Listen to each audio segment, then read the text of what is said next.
Assalamualaikum warahmatullahi wabarakatuh. Halo semuanya, perkenalkan nama saya Raja Hidayat, salah satu mahasiswa dari Universitas Riau Kepulauan, Fakultas Keguruan dan Ilmu Pendidikan, Prodi Pendidikan Sejarah semester 3. Baik teman-teman, pada kesempatan kali ini saya akan menjelaskan tentang apa sih atau fungsi dari teori dalam penelitian sejarah.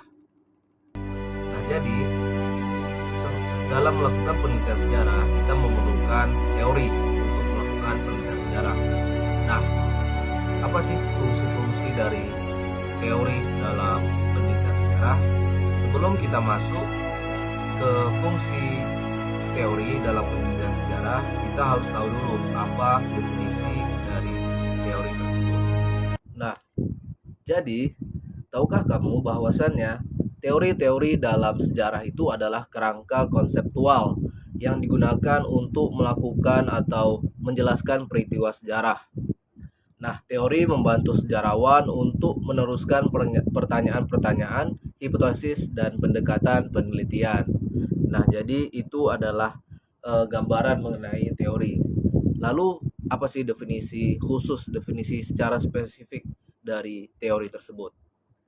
Nah, jadi definisi spesifik dari teori itu adalah aturan, cara, pendapat untuk melakukan sesuatu.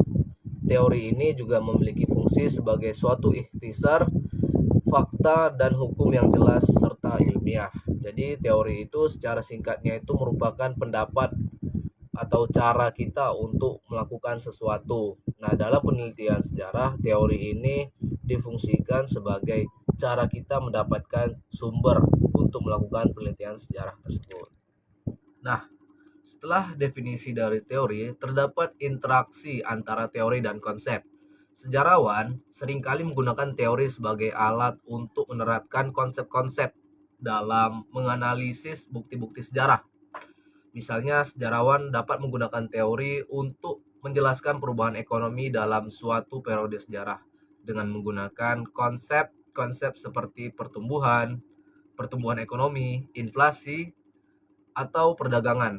Nah, dengan cara ini teori dan konsep bekerja sama untuk memahami sejarah. Nah, setelah kita menjelaskan tentang definisi dari teori, juga terdapat pengertian konsep dalam kacamata penelitian sejarah, dalam kacamata sejarah. Jadi konsep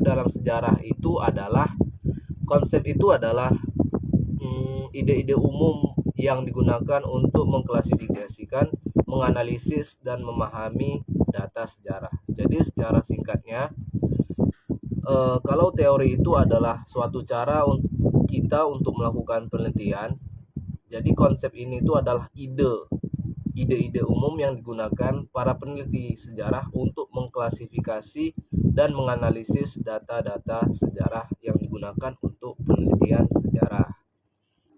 Nah, setelah kita menjelaskan pengertian dari teori dan juga konsep, kita masuk ke poin pentingnya dari penjelasan ini, yaitu fungsi dari teori dalam sejarah. Jadi, fungsi teori dalam sejarah itu secara umum itu ada dua, yaitu sebagai pemahaman dan penjelasan, serta sebagai hipotesis dan pertanyaan penelitian. Teori membantu sejarawan untuk memahami dan menjelaskan peristiwa sejarah. Teori memberikan kerangka kerja konseptual yang memungkinkan sejarawan untuk menghubungi fakta-fakta sejarah dan mengidentifikasi pola-pola dalam perkembangan sejarah. Lalu yang kedua yaitu sebagai hipotesis dan pertanyaan penelitian. Sejarawan juga dapat menggunakan teori sebagai landasan untuk mengembangkan pertanyaan-pertanyaan penelitian yang relevan dan menjalankan penelitian yang lebih terarah. Nah,